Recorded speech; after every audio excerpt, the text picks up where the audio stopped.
বান্দারা আমি আল্লাহর গোলামি করবা, আমি আল্লাহর গোলামি করতে যে দ্বিতীয় নাম্বার তোমরা শিরক করবা না, তৃতীয় নাম্বার মা বাবার সেবা যত্ন করবা। এটা আদেশ দিয়েছেন কে? আওয়াজ দিয়ে বলেন কে দিয়েছেন?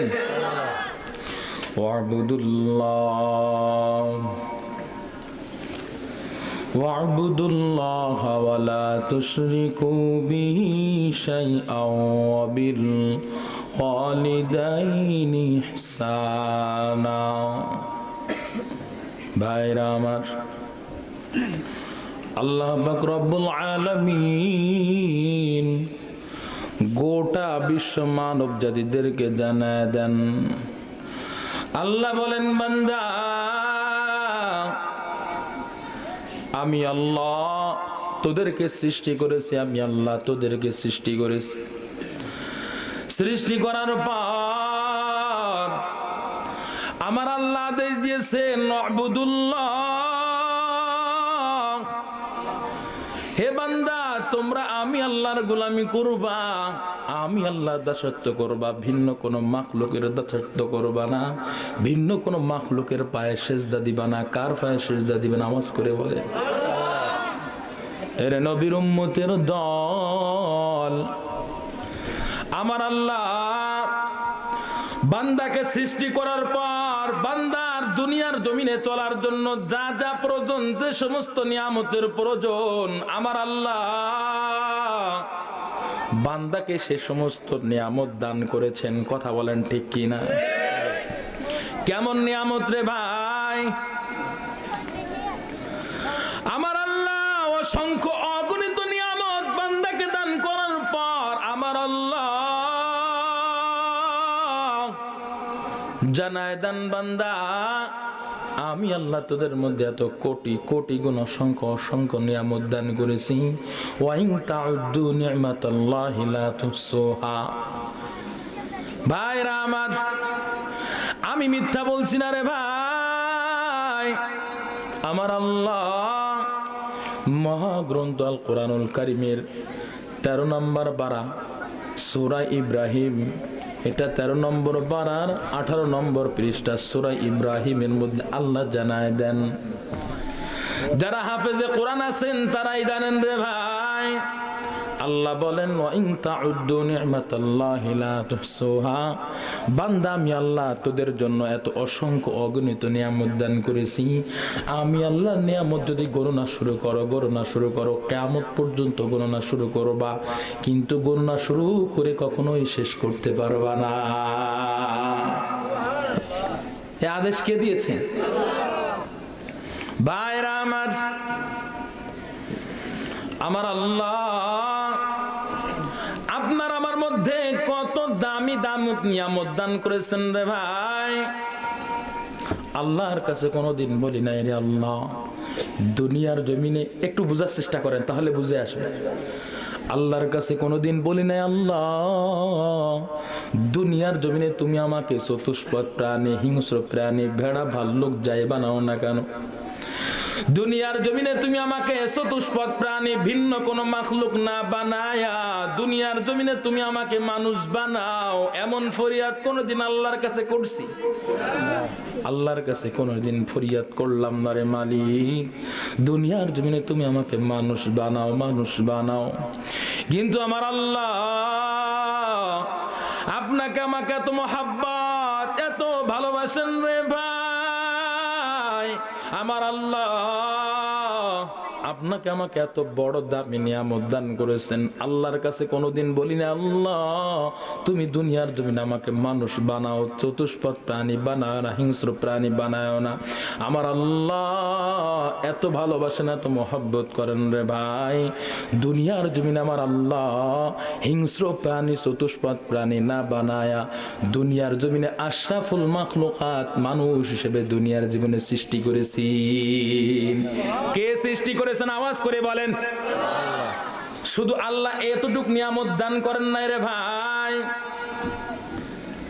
আল্লাহর কাছে কোনোদিন বলি নাই রে আল্লাহ দুনিয়ার জমিনে তুমি আমাকে ইহুদি খ্রিস্টান বেঈমান নাস্তিকের ঘরে সৃষ্টি না করে তুমি আমাকে মুসলমানের ঘরে সৃষ্টি করো, এমন ফরিয়াদ আল্লাহর কাছে কোনোদিন করছেন নাকি? না না না। আমার আল্লাহর ক্ষমতা ছিল, আমার আল্লাহর ক্ষমতা ছিল ইহুদি খ্রিস্টান বেঈমান নাস্তিক বিধর্মীর ঘরে সৃষ্টি করার। এমন ক্ষমতা আমার আল্লাহর ছিল। আমার আল্লাহ যদি আপনাকে আমাকে ইহুদি খ্রিস্টান বেঈমান নাস্তিকের ঘরে সৃষ্টি করতেন, কোনো কিছু করার ছিল নাকি? আওয়াজ করে বলেন না কেন? কিন্তু আমার আল্লাহ আপনাকে আমাকে এত মহাব্বত, এত ভালোবাসেন রে ভাই, হেরে নবীর উম্মতের দল, আপনাকে আমাকে এত মহাব্বত করেন, এত ভালোবাসেন রে ভাই, এত দামি দামি নিয়ামত দান করেছেন, আল্লাহর কাছে কোনোদিন বলি নাই। আল্লাহর শক্তি থাকা সত্ত্বেও ইহুদি খ্রিস্টান বেঈমান নাস্তিক বিধর্মীর ঘরে ক্ষমতা সৃষ্টি করার ক্ষমতা থাকা সত্ত্বেও আমার আল্লাহ তা করেন নাই, তা করেন নাই।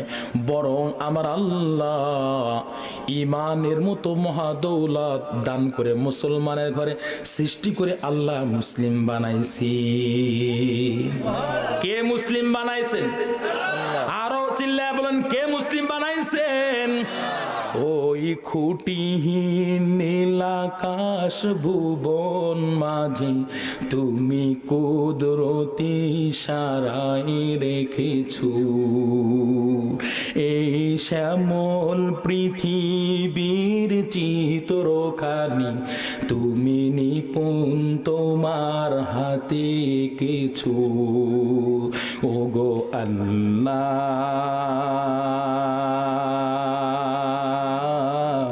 শুকর তোমার আমার যে মুসলিম করেছো। আল্লাহু আকবার চিল্লায়া বলেন। ওগো আল্লাহ, শুকর তোমার আমার যে মুসলিম করেছো।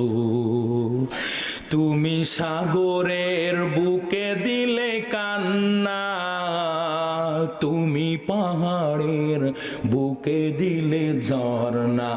ও তুমি সাগরের বুকে দিলে কান্না, তুমি পাহাড়ের বুকে দিলে ঝর্ণা। আজ নিশিরাতে রই দূর নীলিময়, আজ নিশিরাতে রই দূর নীলিময়, তুমি আলোর প্রদীপ খানি জ্বেলেছো। ওগো আল্লাহ,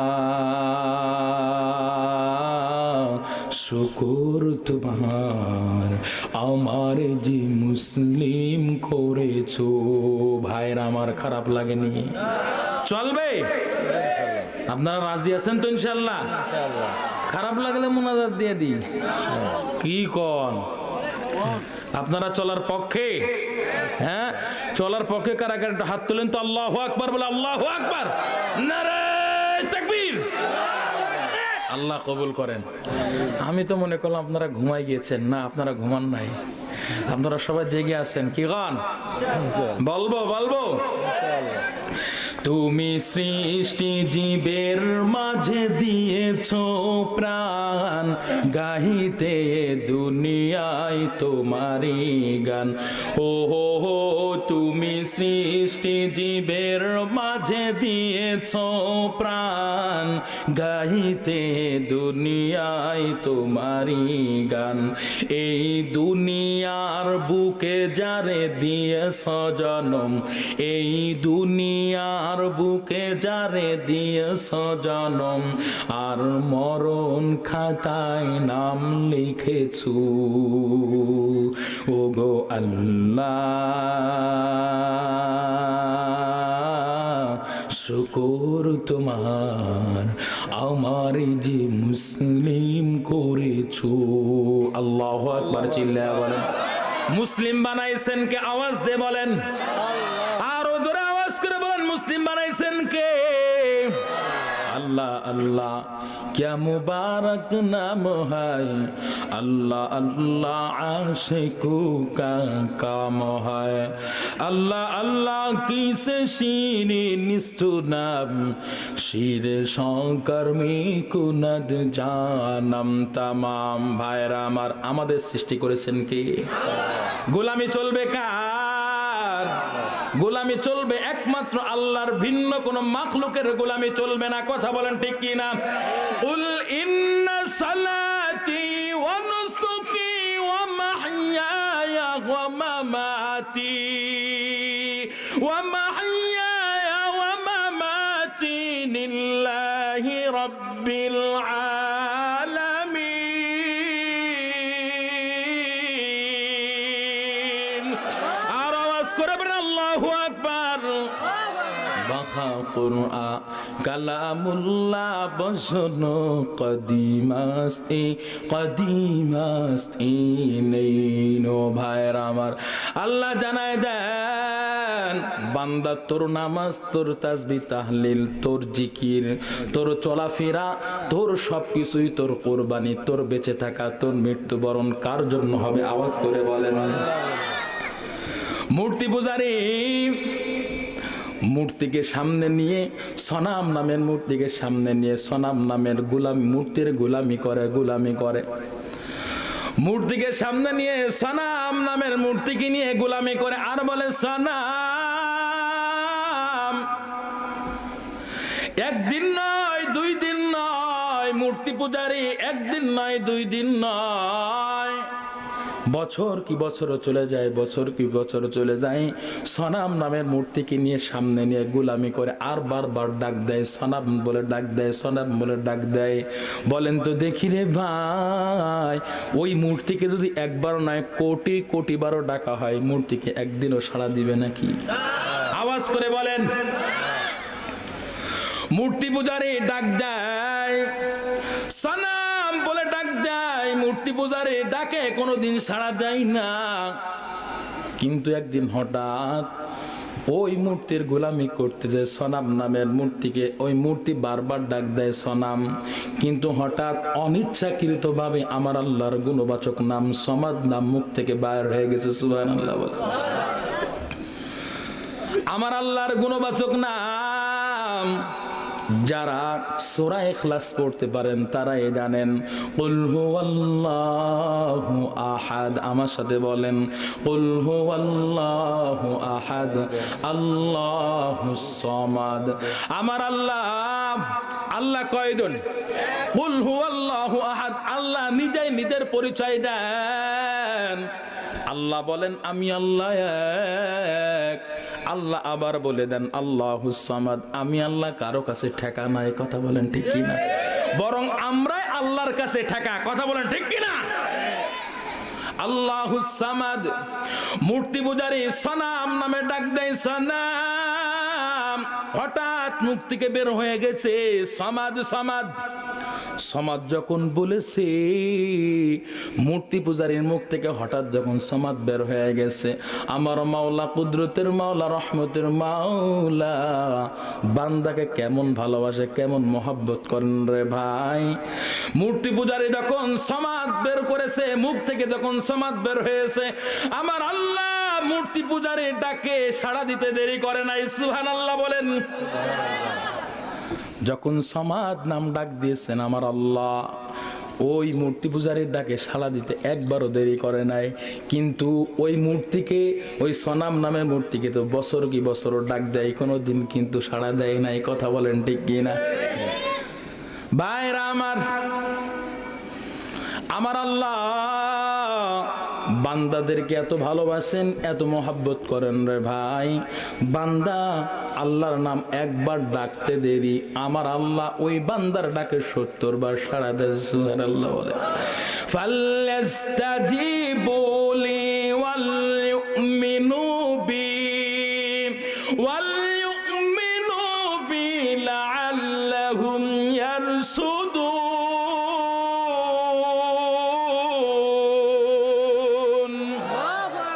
মূর্তি পূজারী যখন সনাম নামের ডাক দিকে যখন সমাদ নাম বের করে দিয়েছে, আমার আল্লাহ মূর্তি পূজারী ডাকে সাড়া দিতে দেরি করে নাই। আমার আল্লাহ গায়বী আওয়াজ দিয়েছেন, লাব্বাইক ইয়া আবদি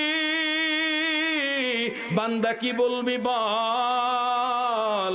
যখনই গায়েবী আওয়াজ দিয়েছেন লাব্বাইক ইয়া আব্দি, মূর্তি পূজারী হতভম্ব হয়ে গেছে। হায় রে, সনাম নামের মূর্তির গোলামি করলাম, বছর কি বছর সনাম নামের মূর্তির গোলামি করলাম, বারবার ডাক দিলাম কিন্তু মূর্তি একদিনও আমার ডাকে সাড়া দেয় নাই। কিন্তু আজকে অনিচ্ছাকৃত ভাবে সমাজ ডাক দিলাম, কে জানি আমার ডাকে সাড়া দেয়। মূর্তি পূজারী ডানে তাকায়, বামে তাকায়, পিছনে তাকায়, কেউ নাই, কেউ নাই। এভাবে সমাজ নাম আরো কয়েকবার ডেকেছেন, ডাক দিয়েছেন। আমার আল্লাহ বারবার উত্তর দিতে আছে। সুবহানাল্লাহ বলেন। আমার আল্লাহ মূর্তি পূজারীকে বলতেছে, হো বান্দা তুই কি বলবি বল, আমি আল্লাহ তোর সামনে হাজির। আল্লাহ এভাবে বলার পর আল্লাহ যখন গায়েব আওয়াজ দিয়ে যখন আওয়াজ দিচ্ছেন, বান্দা আমি তোর সাথে আছি, কি বলবি বল। মূর্তি পূজারী ডানে তাকাই পাই না, বামে তাকাই পাই না, একবার পিছনের দিকে তাকাই, সামনের দিকে তো মূর্তি তো বসে আছে, মূর্তি তো কোনো কথা কইতে পারে না। কথা বলেন ঠিক কিনা? এভাবে যখন খুঁজতেছে, এমত অবস্থায় আল্লাহর কুদরত, আল্লাহর রহমত, আমার আল্লাহ মূর্তি পূজারীর অন্তরের মধ্যে হেদায়েতের নূর ঢেলে দিয়েছেন। সুবহানাল্লাহ বলেন। যার অন্তরের মধ্যে আমার আল্লাহ হেদায়েতের নূর ঢেলে দিবে, তাকে পথভ্রষ্ট করার কেউ আছে নাকি? কেউ নাই রে ভাই। এরা নবীর উম্মতের দল। যখনই মূর্তি পূজারীর অন্তরের মধ্যে আমার আল্লাহ হেদায়েতের নূর ঢেলে দিয়েছেন, সাথে সাথে ওই মূর্তিকে লাথি মেরে বলতেছে, হে সরম নামের মূর্তি, এতদিন তোর গোলামি করলাম, বছর কি বছর তোর গোলামি করলাম, বছর কি বছর তোর নাম ডাক দিলাম, তুই কোনোদিন আমার ডাকে সাড়া দাও নাই। কিন্তু আমার সবাদ নামের মালিক, আমার সমাদ নামের মালিক একবার ডাকা মাত্র আমার সমাদ নামের মালিক আমার ডাকে সাড়া দিয়েছে। হে সনাম নামের মূর্তি, আজ থেকে তোর কোনো গোলামি চলবে না, এখন থেকে আমার মালিক আল্লাহর গোলামি চলবে। কার গোলামি চলবে? আওয়াজ করে বলেন। আমার আল্লাহর গোলামি চলবে। এই জন্য আল্লাহ তাআলা মহাগ্রন্থ আল কোরআনুল কারিমের 27 নম্বর পারা 2 নম্বর পৃষ্ঠা সূরা যারিয়াতের মধ্যে আল্লাহ জানায় দেন, মিথ্যা বলছি না রে ভাই, আল্লাহ তাআলা নিজেই জানায় দেন। আল্লাহ বলেন, ওয়ামা খালাকতুল জিন্না ওয়াল ইনসা ইল্লা ওয়ামা খালাকতুল জিন্না ওয়াল ইনসা ইল্লা লিয়াবুদুন।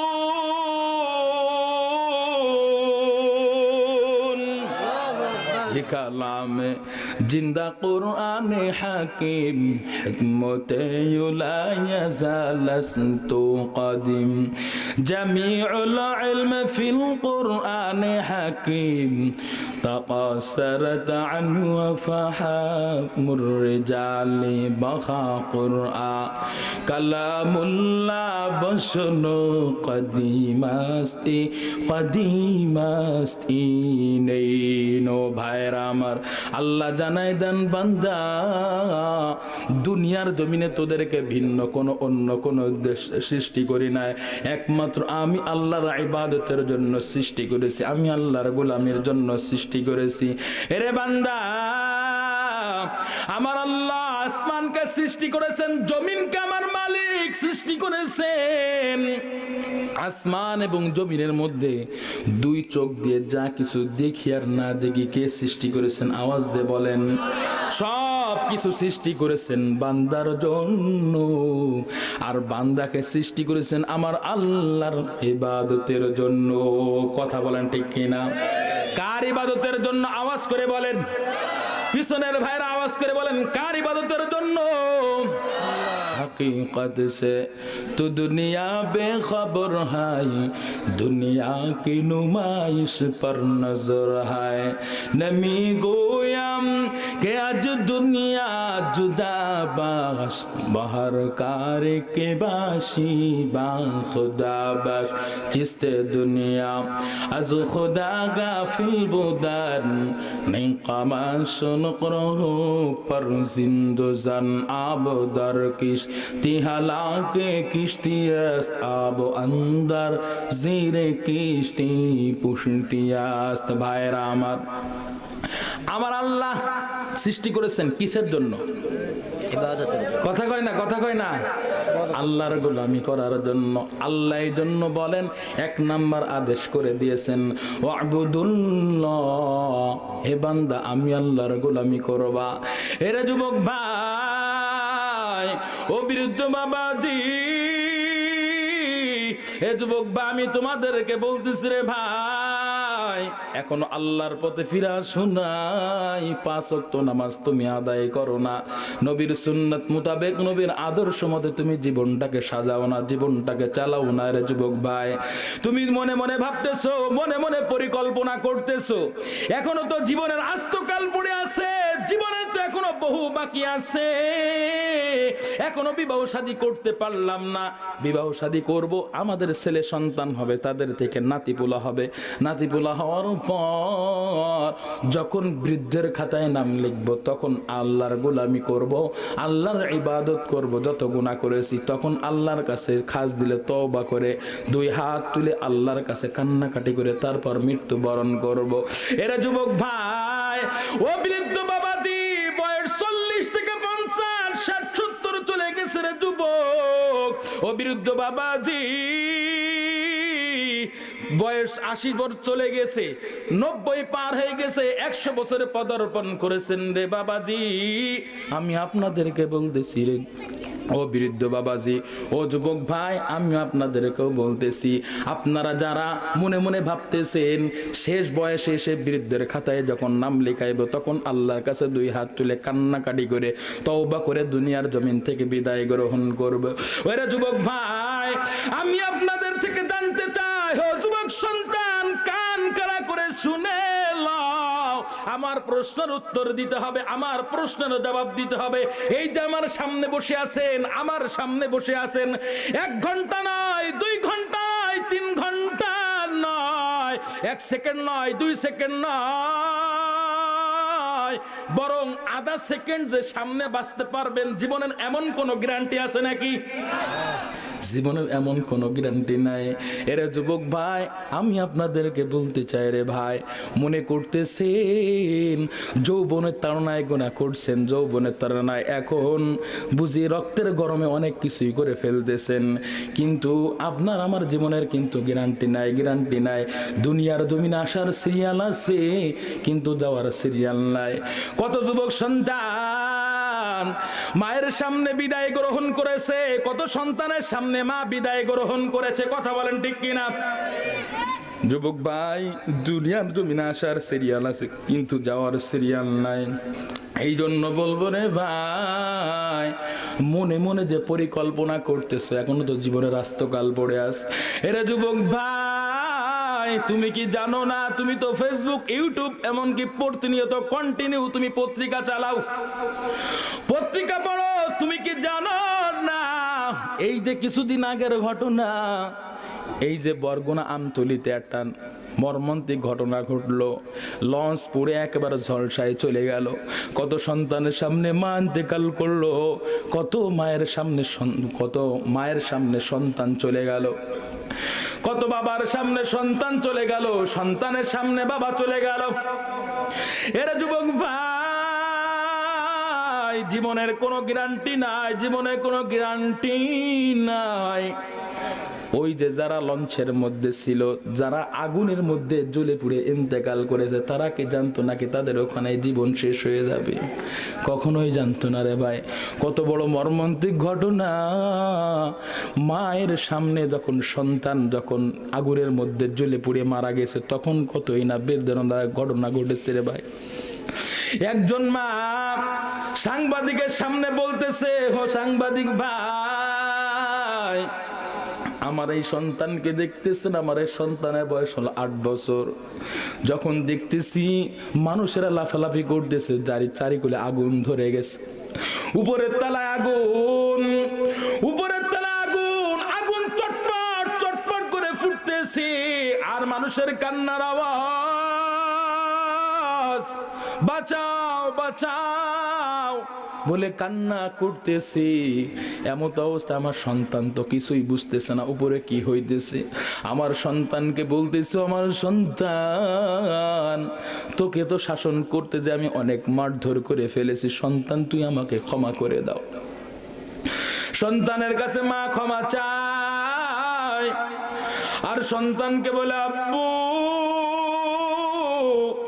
দুনিয়ার জমিনে তোমার সাথে আর আমার দেখা হবে না, আর সাক্ষাৎ হবে না, তুমি আমাকে মাফ করে দাও, ক্ষমা করে দাও।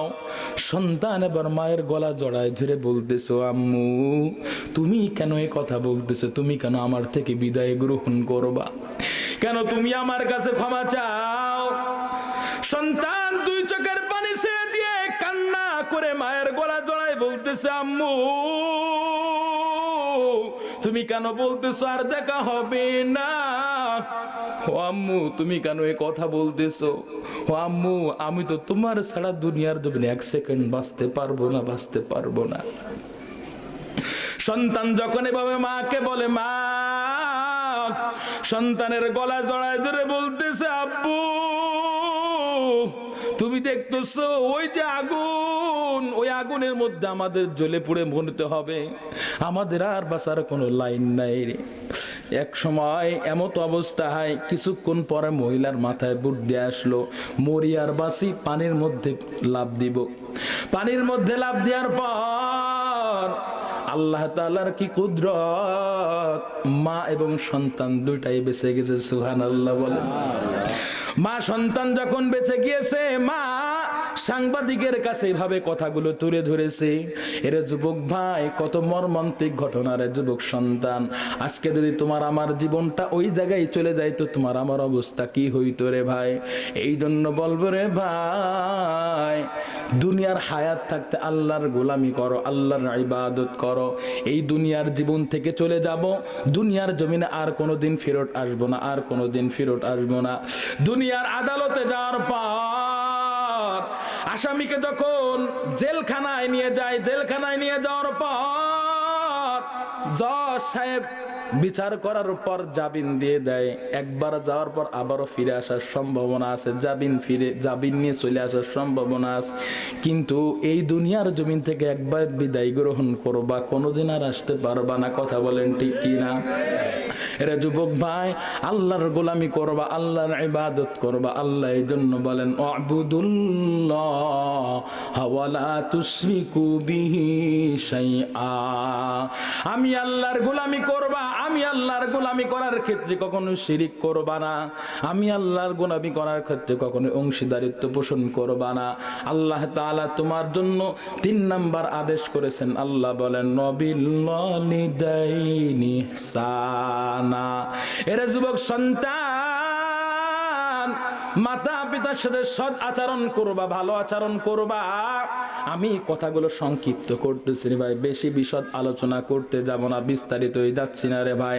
মাতা পিতার সাথে সৎ আচরণ করবা। কেন সৎ আচরণ করবা? এরে যুবক সন্তান, ওই বাবার কলিজায় কেমনে আঘাত দেয় যেই বাবা তোমাকে মাথার ঘাম পায়ে ফেলানো কষ্টের টাকার মাধ্যমে তোমাকে লালন পালন করেছে, যেই বাবা তোমার আশা পূর্ণ করেছে, কোটি কোটি টাকা, লক্ষ লক্ষ টাকা খরচ করে তোমাকে বড় বড় কর্মকর্তা বানাইছে, তোমাকে বড় বড় ডিগ্রিধারী বানাইছে। ওরে যুবক সন্তান, ওই বাবাকে তুমি মনের কেমনে কষ্ট দাও রে ভাই? ওই বাবাকে যদি তুমি কলিজা আঘাত দাও, এমনও সন্তানের আছে মা বাবাকে দেখতে পারে না, মা বাবাকে বৃদ্ধাশ্রমে পাঠিয়ে দেয়। কথা বলেন ঠিক কি না? আমি বলবো ওই সমস্ত সন্তানদেরকে দুনিয়ার জমিনে শিক্ষায় শিক্ষিত করেছে, কিন্তু ওদের মধ্যে কোরআন এবং ইসলামের জ্ঞান দেয় নাই। কথা বলেন ঠিক কি না? যার অন্তরের মধ্যে কোরআনের জ্ঞান আছে, যার অন্তরের মধ্যে ইসলামের জ্ঞান আছে, সে কখনো মা বাবার সাথে অসৎ আচরণ করতে পারে না। কথা বলেন ঠিক কি না? আপনারা ঝিমাই গেছেন নাকি? জিকির করেন, লা ইলাহা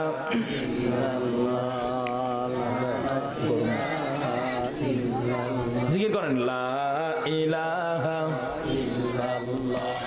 লা ইলাহা ইল্লাল্লাহ, লা ইলাহা ইল্লাল্লাহ, লা ইলাহা ইল্লাল্লাহ, লা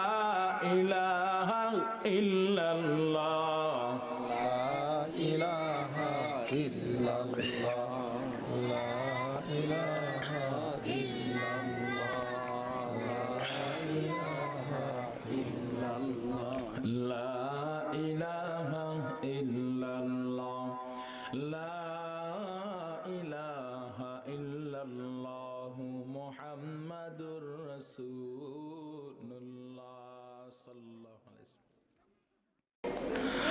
মা বাবার সাথে সদাচরণ করবা। কেন সদাচরণ করবা রে ভাই? দুনিয়ার জমিনে আল্লাহ তাআলা বান্দাদেরকে নিঃস্বার্থে ভালোবাসেন। আল্লাহ তাআলা যত পয়গম্বর দুনিয়ার জমিনে প্রেরণ করেছিলেন, প্রত্যেকটা পয়গম্বর তার উম্মতদেরকে নিঃস্বার্থ ভালোবাসা দিয়েছেন। আল্লাহ এবং তার রাসূলগণের পর বনি আদমকে, আদম সন্তানের উপর যারা বেশি মহব্বত ভালোবাসা দেখান তারাই হলেন আমাদের মাতা পিতা। কথা বলেন ঠিক কিনা? এরে যুবক সন্তান, ওই বাবাকে তুমি কেমনে কষ্ট দাও রে ভাই?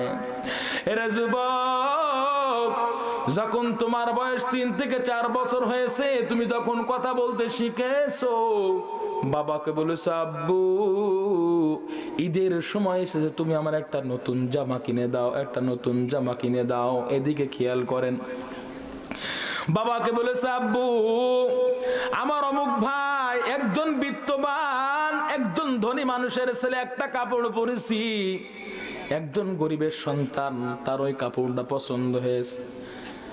ওই সন্তান বাবার কাছে যে বলতেছে আব্বু অমুক ভাইয়ের কাপড়টা আমার খুব পছন্দ হয়েছে, আমি এমন একটা কাপড়, আমার একটা এমন শার্ট, এমন একটা জুব্বা তুমি আমার কুরাই করে দিবা।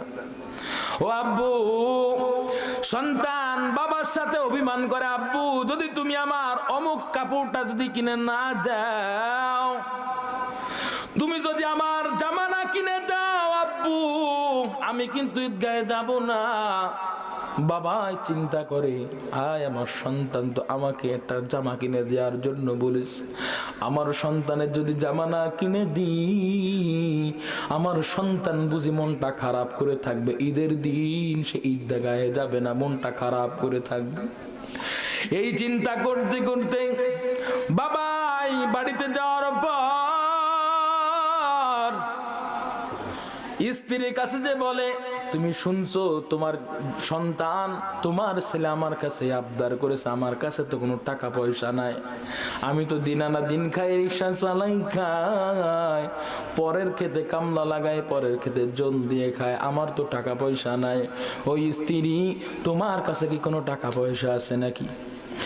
স্ত্রী বলে, ও আমার স্বামী, তুমি তো জানো আমার কাছে কোনো টাকা নাই, আমার কাছে কোনো পয়সা নাই।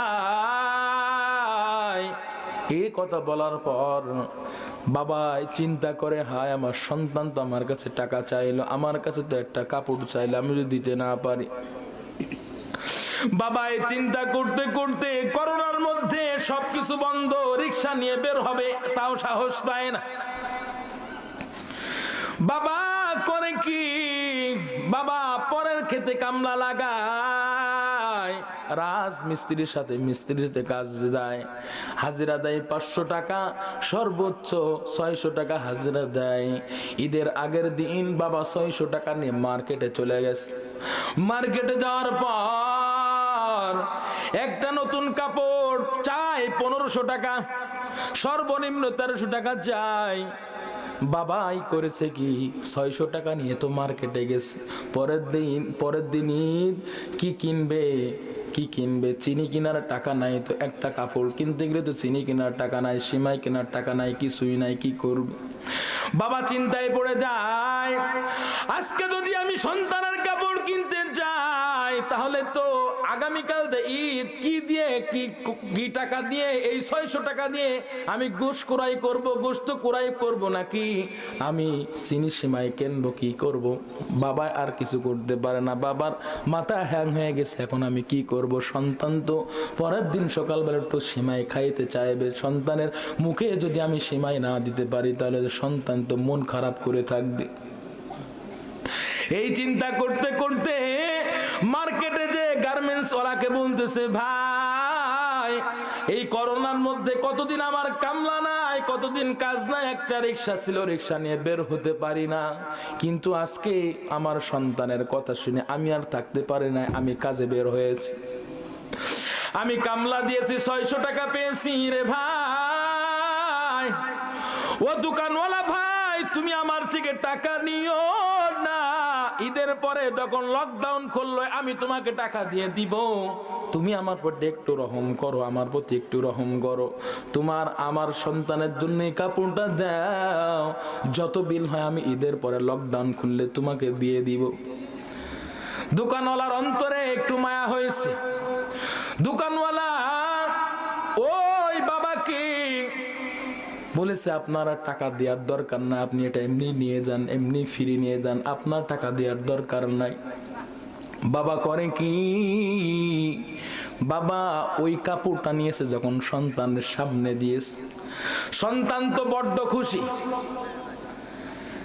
যখন বাবা ওই কাপড়টা দিয়েছে সন্তান গায়ে দিয়ে পাড়ার প্রতিবেশী বন্ধু বান্ধব ছোট ছোট শিশুদেরকে বলতেছে, এই দেখো আমার আব্বা আমার জন্য কত সুন্দর একটা কাপড় নিয়ে এসেছে, আমার বাবা আমার জন্য কত সুন্দর একটা জামা নিয়ে এসেছে, আগামীকাল ঈদগাহে যাব এই জামাটা পরতে, ফুর্তি ফুর্তি আনন্দ করতে করতে যাব। বাবার সামনে যখন আসার পর পাড়ার প্রতিবেশী বন্ধু বান্ধব ছোট ছোট শিশুদের সামনে থেকে আসার পর বাবাকে বলছে, আব্বু আমার গায়ে কাপড়টা খুব ভালো হয়েছে, আব্বু আমার খুব ভালো লাগতেছি, ও আব্বু আগামীকাল তুমি আমি একসাথে ঈদগাহে যাব, মজা করতে করতে যাব। এ কথা বলার পর বাস্তব ঘটনা বলতেছি রে ভাই, বাবা ওই সন্তানের যখন আনন্দ প্রকাশ করতে দেখেছে, বাবাকে বাবার সামনে যখন ওই কাপড়টা পেয়ে সন্তান যখন মুচকি হাসি দিয়েছে, ওই বাবা বলতেছি, হুজুর আমার সন্তান যখন ওই কাপড়টা পেয়ে আনন্দ প্রকাশ করেছে, মুচকি হাসি দিয়েছে, দিনের পর দিন যে পরিশ্রম করেছি এক সেকেন্ডের মধ্যেই পরিশ্রমের কথা ভুলে গেছি। এরা যুবক ভাই, এর নামই হলো বাবা। কথা বলেন ঠিক কিনা? যুবক ভাই, যাদের বাবা বেঁচে আছে, বাবার অন্তরে বাবার কলিজা আঘাত দিবা না রে যুবক সন্তান, বাবার কলিজা আঘাত দিবা না। এই বাবা কত দামি, যাদের বাবা নাই তারাই বোঝে বাবা হারানো কি ব্যথা। এরা যুবক সন্তান, যাদের মা বেঁচে আছে মায়ের কলিজা আঘাত দিবা না। যেই মা তোমাকে একটু স্মরণ পড়ে না, যেই মা তোমাকে 10 মাস 10 দিন গর্ভে ধারণ করে কত কষ্টের পর কষ্ট করে তোমাকে লালন পালন করলো, ওরে যুবক সন্তান ওই মায়ের কলিজায় কেমনে তুমি আঘাত দাও রে ভাই। একটা ঘটনা আছে, বিভিন্ন রিয়াতের মধ্যে পড়েছি, খুতবাতুল ইসলামের মধ্যে ডক্টর আব্দুল্লাহ জাহাঙ্গীর স্যার খুতবাতুল ইসলামের মধ্যে এই ঘটনাটা উল্লেখ করেছেন রে ভাই। এরা নবীর উম্মতের দল, এরা যুবক ভাই যে কথা বলতেছিলাম রে ভাই, মায়ের কলিজায় কেমনে আঘাত দাও। দুনিয়ার জমিনে যারা সফলতা অর্জন করেছে, আমি যদি একজন আলেমের দিকে তাকাই, একজন আলেমকে যদি জিজ্ঞাসা করি, ও হাফেজে কোরআন ও কোরআনের আলেম, তুমি কেমনে কোরআনের আলেম হইলা, কেমনে হাফেজে কোরআন হইলা, সাথে সাথে উত্তর দিবে, ভাই আমি আমার মা বাবার দোয়ার বরকতে আজকে কোরআনের হাফেজ হতে পেরেছি, কোরআনের আলেম হতে পেরেছি। কথা বলেন ঠিক কিনা? একজন চাকরিজীবীকে যদি বলি, চাকরিজীবী ভাই, একজন রাজনীতিওয়ালাকে যদি বলি, ভাই তুমি কেমনে চেয়ারম্যান হয়েছো, কেমনে তুমি রাজনীতির পথে এত সফলতা অর্জন করতে পেরেছো, এত সুনাম সুখ্যাতি তুমি কেমনে অর্জন করেছো, সাথে সাথে এটাই বলবে, হুজুর আমি আমার মা বাবার দোয়ার বরকতে এই পর্যন্ত এসেছি। কথা বলেন ঠিক কিনা? ওরে যুবক ভাই, ওই মায়ের কলিজায় কেমনে, এই কথা বলে কেন, ওই মায়ের কলিজায় কেমনে আঘাত দাও, ওই মায়ের সাথে কেমনে চোখ রাঙ্গায় কথা বলো। এরা যুবক সন্তান, পয়গম্বরের সাহাবী হযরত আলকামা রাদিয়াল্লাহু তাআলা আনহুর ঘটনা কে না জানে রে ভাই। এরা যুবক সন্তান, কান খাড়া করে একটু শুনে নাও রে ভাই, মনোযোগ দাও, আমার দিকে একটু মনোযোগ দাও রে ভাই। হযরত আলকামা রাদিয়াল্লাহু তাআলা আনহু মৃত্যুর শয্যায় শায়িত হয়ে গেছে, মৃত্যুর শয্যায় শায়িত হয়ে গেছে। আলকামা রাদিয়াল্লাহু তাআলা আনহু মৃত্যুর যন্ত্রণায় করতেছে, জবান বন্ধ হয়ে গেছে, মুখ থেকে কালিমা বের হয় না। জবান বন্ধ হয়ে গেছে, মুখ থেকে কোনোভাবে কালিমা বের হয় না। আলকামা রাদিয়াল্লাহু তাআলা আনহুর স্ত্রী আলকামা রাদিয়াল্লাহু তাআলা আনহুর কানে বারবার কালেমা তালকিন করতেছেন, বারবার কালেমা তালকিন করতেছেন, কিন্তু কোনোভাবে আলকামা রাদিয়াল্লাহু তাআলা আনহুর মুখ থেকে কালেমা বের হয় না, মুখ বন্ধ হয়ে গেছে। আলকামা রাদিয়াল্লাহু তাআলা আনহুর স্ত্রী চিন্তায় পড়ে গেছে, টেনশন করতেছে, চিন্তায় পড়ে গেছে। হায় আমার স্বামী যদি মুখ থেকে কালেমা বের না হয়, আমার স্বামী তো দুনিয়ার জমিন থেকে বেঈমান বেনসিব হয়ে চলে যাবে, আমার স্বামী তো দুনিয়ার জমিন থেকে বেঈমান বেনসিব হয়ে জাহান্নামী হয়ে যাবে। এই চিন্তা করার পর পয়গম্বরের দরবারে দৌড়ায় দৌড়ায় পয়গম্বরের দরবারে উপস্থিত হয়ে বলতেছেন, পয়গম্বর আপনার সাহাবী আলকামা তো দুনিয়ার জমিনে এখনো বেঁচে আছে, আপনার সাহাবী মৃত্যুর যন্ত্রণায় ছটফট করতেছে। পয়গম্বর আপনার সাহাবী আলকামা মৃত্যুর যন্ত্রণায় ছটফট করতেছে পয়গম্বর, কিন্তু মুখ থেকে কালেমা বের হয় না, মুখ বন্ধ হয়ে গেছে। আমি বারবার কালেমা তালকিন করলাম, ও পয়গম্বর আপনার সাহাবীর মুখ থেকে তো কালেমা বের হয় না, জানি না কি সমস্যা হয়েছে। ও পয়গম্বর তাড়াতাড়ি চলেন আমার বাড়িতে, তাড়াতাড়ি চলেন, না হলে আমার স্বামী আপনার সাহাবী দুনিয়ার জমিন থেকে বেঈমান বেনসিব হয়ে চলে যাবে। এ কথা বলার পর পয়গম্বর বলতেছে, ও আলকামার স্ত্রী, ও আলকামার বিবি, তোমার স্বামীর কি সমস্যা তুমি জানো নাকি? বলেন না। পয়গম্বর আমি তো কিছুই তো টের পাইতেছি না, তার কি সমস্যা, মুখ থেকে কেন কালেমা বের হয় না, এটা তো টের পাইতেছি। পয়গম্বর হযরত বেলাল রাদিয়াল্লাহু তাআলা আনহু সহ কয়েকজন সাহাবীকে প্রেরণ করলেন। পয়গম্বর বেলালকে ডেকে বলে, ও বেলাল দেখো আলকামার স্ত্রী তো আমার কাছে উপস্থিত হয়েছে, আলকামা নাকি মৃত্যুর শয্যায় শায়িত হয়ে গেছে, মৃত্যুর যন্ত্রণায় ছটফট করতেছে, আলকামার মুখ থেকে নাকি কালেমা বের হয় না। ও বেলাল তাড়াতাড়ি চলে যাও, তাড়াতাড়ি যাও, জানি না আলকামার কি অবস্থা, তাড়াতাড়ি চলে যাও, দেখো আলকামার কি অবস্থা, আলকামা তো মুখ থেকে কালেমা বের হয় না। ও বেলাল তাড়াতাড়ি যে দেখে আসো, কালেমা তালকিন করে আসো। বেলাল রাদিয়াল্লাহু তাআলা আনহু সহ কয়েকজন সাহাবী আলকামা রাদিয়াল্লাহু তাআলা আনহুর বাড়িতে রওনা হলেন। বাড়িতে পৌঁছানোর পর আলকামা রাদিয়াল্লাহু তাআলা আনহুর মৃত্যুর যন্ত্রণায় ছটফট করা দেখে, আলকামা রাদিয়াল্লাহু তাআলা আনহুর অবস্থা নাজুক দেখে বেলাল রাদিয়াল্লাহু তাআলা আনহু হতভম্ব হয়ে গেছেন। হাই, এই অবস্থায় যদি আলকামা দুনিয়ার জমিন থেকে বিদায় গ্রহণ করে, তাহলে আলকামা তো দুনিয়ার জমিন থেকে বেঈমান বেনসিব হয়ে চলে যাবে। বেলাল রাদিয়াল্লাহু তাআলা আনহু এই অবস্থা দেখার পর বারবার কালেমা তালকিন করতেছেন, বারবার কালেমা তালকিন করতেছেন।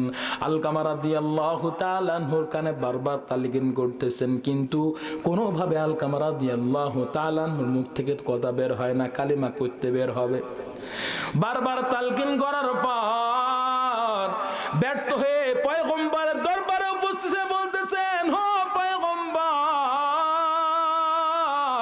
আলকামার অবস্থা তো খুবই নাজুক, আলকামার অবস্থা তো খুবই খারাপ, আলকামার কানে বারবার তালকিন করলাম, কালেমার তালকিন করলাম, কিন্তু কোনোভাবে আলকামার মুখ থেকে কালেমা বের করতে পারলাম না। পয়গম্বর জানি না আপনার সাহাবী আলকামা তো মনে হয় দুনিয়ার জমিন থেকে বেঈমান বেনসিব হয়ে চলে যেতে পারে। ও পয়গম্বর আপনি একটু আমার সাথেও চলেন, দেখেন আপনার সাহাবীর কি অবস্থা। পয়গম্বর বেলাল রাদিয়াল্লাহু তাআলা আনহুকে ডেকে বলে, ও বেলাল আমি তোমার কাছে দুইটা প্রশ্ন করতে চাই, উত্তর দিতে পারবানি? বেলাল রাদিয়াল্লাহু তাআলা আনহু পয়গম্বরকে বলেন, পয়গম্বর বলেন কি প্রশ্ন? সাথে সাথে পয়গম্বর বলতেছে, তুমি কি জানো আলকামার বাবা মা দুনিয়ার জমিনে বেঁচে আছে নাকি? এই কথা বলার পর বেলাল রাদিয়াল্লাহু তাআলা আনহু পয়গম্বরকে বলতেছেন, ও পয়গম্বর আলকামার বাবা দুনিয়ার জমিন থেকে বিদায় গ্রহণ করেছে, কিন্তু আলকামার মা এখনো দুনিয়ার জমিনে বেঁচে আছে। পয়গম্বর বলতেছে, বেলাল তাড়াতাড়ি চলে যাও, তাড়াতাড়ি চলে যাও, আলকামার মাকে আমার দরবারে উপস্থিত করো। বেলাল রাদিয়াল্লাহু তাআলা আনহু পয়গম্বরের অর্ডার পাওয়ার পর দৌড়াইতেছেন, দৌড়ে দৌড়ে আলকামার মায়ের কাছে উপস্থিত হয়ে বলতেছেন, ও আলকামার মা, আপনাকে পয়গম্বরের দরবারে পয়গম্বর ডেকে পাঠাইছেন, আপনাকে সালাম জানাইছেন, তাড়াতাড়ি পয়গম্বরের দরবারে যেতে হবে। আলকামা রাদিয়াল্লাহু তাআলা আনহুর মা লাঠি ভর দিয়ে দিয়ে, বৃদ্ধা মা লাঠি ভর দিয়ে দিয়ে পয়গম্বরের দরবারে উপস্থিত হয়ে বলতেছেন, ও পয়গম্বর, কেন আপনি আমাকে ডেকে পাঠাইছেন, কেন আপনি আমাকে ডেকে পাঠাইলেন? ও পয়গম্বর, এতদিন আপনি আমার কোনো খোঁজ খবর নেন নাই, আপনি তো আমাকে কোনোদিন ডাকেন না, হঠাৎ কেন আপনি আমাকে ডেকে পাঠাইলেন ও পয়গম্বর? সাথে সাথে পয়গম্বর বলতেছে, ও আলকামার মা, আমি আপনার থেকে কয়েকটা কথা জানতে চাই। এক নাম্বার কথা, আপনার সন্তান আলকামা কেমন মানুষ, আমাকে একটু উত্তর দিবেন। সাথে সাথে আলকামা রাদিয়াল্লাহু তাআলা আনহু মা বলতেছে, পয়গম্বর, আমার সন্তান একজন দানশীল মানুষ, আমার সন্তান একজন নামাজি মানুষ, আমার সন্তান একজন দানশীল মানুষ, আমার সন্তান একজন মুত্তাকি পরেজগার মানুষ, আমার সন্তান একজন ভালো মানুষ। পয়গম্বর বলতেছে, বুঝলাম আপনার সন্তান নামাজি মানুষ, দানশীল মানুষ, আপনার সন্তান একজন মুত্তাকি পরেজগার মানুষ, কিন্তু আপনার সন্তানের সাথে আপনার সম্পর্ক কেমন? এই কথা প্রশ্ন করার পর আলকামা রাদিয়াল্লাহু তাআলা আনহুর মা চোখ দিয়ে পানি ছেড়ে দিয়েছেন, কান্না শুরু করে দিয়েছে। কান্না করে করে বলতেছে, পয়গম্বর, আমার সন্তান আলকামার সাথে তো সম্পর্ক আমার ভালো নাই পয়গম্বর। ও পয়গম্বর, আমার সন্তান আলকামার সাথে কতদিন হয় দেখা হয় না, আমার সন্তান কোনোদিন আমাকে একটু দেখতে আসে নাই, আমি ওই কুড়ে ঘরের মধ্যে পড়ে থাকি, আমার সন্তান কোনোদিন আমার একটু দেখতে আসে নাই। ও পয়গম্বর, আপনি যেহেতু জিজ্ঞাসা করলেন এই জন্য বলে ফেললাম রে পয়গম্বর, আমার সন্তান আলকামা আমার উপরে বিভিন্ন সময় বিভিন্ন অবস্থার তার বউয়ের কথা শুনে, তার স্ত্রীর কথা শুনে আমার উপর বিভিন্ন সময় জুলুম করেছে।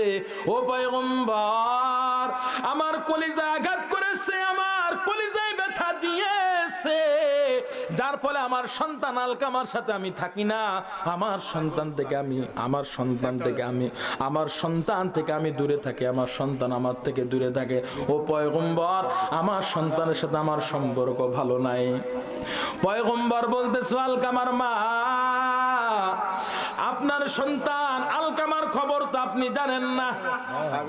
আলকামার মা বলতেছে, ও পয়গম্বর, আসলে তো আমার সন্তানের খবর আমি জানি না, কি অবস্থা তার। সাথে সাথে পয়গম্বর বলতেছে, ও আলকামার মা, আপনি তো জানেন না আপনার সন্তান মৃত্যুর যন্ত্রণায় ছটফট করতেছে, মুখ থেকে তার কালিমা বের হয় না, তার মুখ বন্ধ হয়ে গেছে, মুখ থেকে কোনোভাবে তার কালিমা বের হয় না। আপনার সন্তান মৃত্যুর যন্ত্রণায় ছটফট করতেছে, মুখ থেকে তার কোনোভাবে কালিমা বের করতে পারছি না। ও আলকামার মা, আমি বুঝতে পেরেছি আপনার সন্তান আলকামা আপনার কলিজা আঘাত করার কারণে, আপনার কলিজায় ব্যথা দেওয়ার কারণে হয়তোবা তার মুখ থেকে কালিমা বের হইতেছে না। ও আলকামার মা, আপনি আপনার সন্তানকে মাফ করে দেন, ক্ষমা করে দেন। পয়গম্বরের এই কথা বলার পর আলকামার মা বলতেছে, ও পয়গম্বর, আমার সন্তান আলকামাকে আমি মাফ করতে পারবো না, ক্ষমা করতে পারবো না। পয়গম্বর বলতেছে, আলকামার মা, আপনি যদি আপনার সন্তানকে মাফ না করেন, আপনার সন্তানকে ক্ষমা না করেন, তাহলে তো আমার সাহাবী আলকামা আপনার ছেলে তো দুনিয়ার জমিন থেকে বেঈমান বেনসিব হয়ে মারা যেতে পারে, দুনিয়ার জমিন থেকে বেঈমান বেনসিব হয়ে চলে যেতে পারে, পরিণাম ফল সে জাহান্নামী হবে। ও আলকামার মা, আমি চাই না আমার একজন সাহাবী জাহান্নামী হবে, এটা আমি চাই না, আপনি আপনার সন্তানকে মাফ করে দেন, ক্ষমা করে দেন। আলকামা রাদিয়াল্লাহু তাআলা আনহুর মা আলকামাকে যখন মাফ করার ব্যাপারে অস্বীকৃতি জানাইলেন, মাফ করবে না বলতেছে, আমি সন্তানকে মাফ করব না, আলকামাকে মাফ করব না। আলকামা আমার কলিজায় ব্যথা দিয়েছে, আমার কলিজা আঘাত করেছে, তার স্ত্রীর কথা শুনে, তার বউয়ের কথা শুনে আমার কলিজা আঘাত করেছে। পয়গম্বর, আমি তাকে মাফ করব না, ক্ষমা করব না। পয়গম্বর বলতেছে, আলকামার মা, আপনি যেহেতু আপনার সন্তানকে মাফ করবেন না, ক্ষমা করবেন না, তাহলে আপনার সন্তানকে আপনার সামনে জ্বালাই পুড়ায় মেরে ফেলবো। আসলে কি পয়গম্বর জ্বালাই পুড়ায় মারবেন নাকি? আওয়াজ করে বলেন। এই আপনারা আমার কথা বুঝতেছেন? সবাইকে ঘুমাই গেছেন নাকি? এখনই মোনাজাত দিয়ে দিই। হ্যাঁ, কি কন ভাইরা আমার? আলকামা রাদিয়াল্লাহু তাআলা আনহুর মা যখন পয়গম্বরকে বললেন, পয়গম্বর, আমার সন্তানকে আমি মাফ করব না, ক্ষমা করব না, আমার কলিজায় ব্যথা দিয়েছে, আমি মাফ করব না। পয়গম্বর বলতেছে, হো আলকামার মা, আপনার সন্তানকে আপনি যদি ক্ষমা না করেন, মাফ না করেন, আপনার সন্তানকে জ্বালাই পুড়াই মেরে ফেলবো। বেলাল রাদিয়াল্লাহু তাআলা আনহুকে বলতেছো, বেলাল যাও যাও, তাড়াতাড়ি যাও, লাকড়ি নিয়ে আসো। আলকামার মা যেহেতু আলকামাকে মাফ করবে না, ক্ষমা করবে না, আমরা আলকামার মায়ের সামনে আলকামাকে জ্বালাই পুড়াই মেরে ফেলবো। ও বেলাল, তাড়াতাড়ি আগুন প্রজ্বলিত করো, আগুন প্রজ্বলিত করো। বেলাল রাদিয়াল্লাহু তাআলা আনহু আগুন প্রজ্বলিত করলেন। আলকামার মা ওই ডান সাইডে দাঁড়ায় আছে। আলকামা রাদিয়াল্লাহু তাআলা আনহুকে তখন আগুনের মধ্যে দেওয়ার প্রস্তুতি চলতেছে, আগুনের মধ্যে দিবেন ভাব, সিদ্ধান্ত চলতেছে। আলকামাকে এখনই আগুনের মধ্যে ফেলে দিব, আগুনের মধ্যে এখনই ডুবাই চুবাই দিব। সাথে সাথে আলকামা রাদিয়াল্লাহু তাআলা আনহুর মা ডান সাইডে দাঁড়ায় দেখতেছে আলকামাকে এখনই আগুনের মধ্যে দিবে। এই অবস্থা দেখতেছে আলকামা রাদিয়াল্লাহু তাআলা আনহুর মা যখন দেখতেছে আলকামাকে এখন আগুনের মধ্যে জ্বালাই পুড়াই মারবে, এমত অবস্থায় আমার কুদরতের মাওলা আলকামা রাদিয়াল্লাহু তাআলা আনহুর মায়ের অন্তরে দয়া ঢেলে দিয়েছি। মায়ের অন্তরে দয়া ঢেলে দেওয়ার পর পয়গম্বরকে বলতেছে, পয়গম্বর, আলকামা রাদিয়াল্লাহু তাআলা আনহুর মা কান্না করে বলতেছে, পয়গম্বর, আমার সন্তান আলকামাকে আপনি আজকে আমার সামনে জ্বালাই পুড়ায় মারবেন, আমি সহ্য করতে পারবো না রে পয়গম্বর। এই আলকামা যখন শিশু অবস্থায় ছিল, আলকামার বাবা দুনিয়ার জমিন থেকে বিদায় গ্রহণ করেছে। এই আলকামাকে লালন পালন করতে যে কত কষ্ট করেছি রে পয়গম্বর। এই আলকামাকে লালন পালন করতে যে পরের বাড়িতে কামলা লাগিয়েছে, পরের বাড়িতে কাজ করে করে নিজে না খেয়ে আলকামার মুখে আগে খাবার দিয়েছে রে পয়গম্বর। কত কষ্ট করে লালন পালন করেছে রে পয়গম্বর। আর এই সন্তানকে আজকে আপনি আমার সামনে জ্বালাই পুড়াই মারবেন, আমি সহ্য করতে পারবো না। আল্লাহু আকবার চিল্লায় বলেন, আমি সহ্য করতে পারবো না পয়গম্বর। আমি আল্লাহর উপর শপথ করে বলতেছি, আমি আল্লাহর উপর শপথ করে বলতেছি, আপনাকে সাক্ষী রেখে বলতেছি রে পয়গম্বর, যত উপস্থিত সাহাবায়ে কেরাম আছে সকলকে সাক্ষী রেখে বলতেছি, ও পয়গম্বর, আমার সন্তানকে আপনি আগুনের মধ্যে জ্বালাই পোড়ায় মারবেন না। আমার সন্তানকে আমি অন্তর থেকে মাফ করে দিয়েছি, ক্ষমা করে দিয়েছি। যখনই আলকামা রাদিয়াল্লাহু তাআলা আনহুর মা আলকামা রাদিয়াল্লাহু তাআলা আনহুকে মাফ করে দিয়েছেন, ক্ষমা করে দিয়েছেন রে ভাই, সাথে সাথে আল্লাহর কুদরত আল্লাহ প্রকাশ করে দিয়েছেন। আলকামা রাদিয়াল্লাহু তাআলা আনহুর মুখ থেকে আল্লাহ কালিমা নসিব করাই দিয়েছেন। এরে যুবক ভাই, আমি ঘটনাটা বলার উদ্দেশ্য হলো এটাই রে ভাই, মায়ের কলিজা আঘাত দেওয়া যাবে না। মায়ের কলিজায় যদি আঘাত দাও রে ভাই, আল্লাহ না করুক তোমার আমার মৃত্যুর অবস্থা যদি এমন হয় রে ভাই, দুনিয়ার জমিনে লাঞ্ছিত হব রে ভাই, আর আখেরাতে তো জাহান্নামের আগুন তোমার আমার জন্য অবধারিত আছে রে ভাই। এই জন্য বলবো রে ভাই, আমি তোমাদেরকে হাতেও ধরে বলবো, পায়ে ধরে বলবো রে ভাই, আজকে তুমি মায়ের সেবা যত্ন করো না, মায়ের খেদমত করো না, বাবাকে তুমি চেনো না, তুমি কি জানো না মা বাবার দোয়ার মধ্যে আল্লাহ কত পাওয়ার রেখেছেন রে ভাই? আমি দোয়া করলেও কবুল হতে পারে, নাও হতে পারে। একজন ওলিয়া উলিয়া দোয়া করলে তোমার জন্য কবুল হতেও পারে, নাও হতে পারে। কিন্তু মা বাবার দোয়ার মধ্যে আল্লাহ তাআলা তো পাওয়ার রেখেছেন। কেমন পাওয়ার, কত পাওয়ার রে ভাই! মা বাবা সন্তানের জন্য আল্লাহর কাছে দুই হাত তুলতে দেরি রে ভাই, আমার আল্লাহ ওই দোয়া কবুল করতে দেরি করে না। এর যুবক ভাই, আজ থেকে আল্লাহর বিধান মতে চলবা, আল্লাহর ইবাদত করবা, 5 ওয়াক্ত নামাজ আমাদের সাথে আদায় করবা, নবীর তরিকা মতে চলবা, মা বাবার সেবা যত্ন করবা, মা বাবার খেদমত করবা। কে কে পারবা দুইটা হাত তুলে আল্লাহকে দেখা দাও।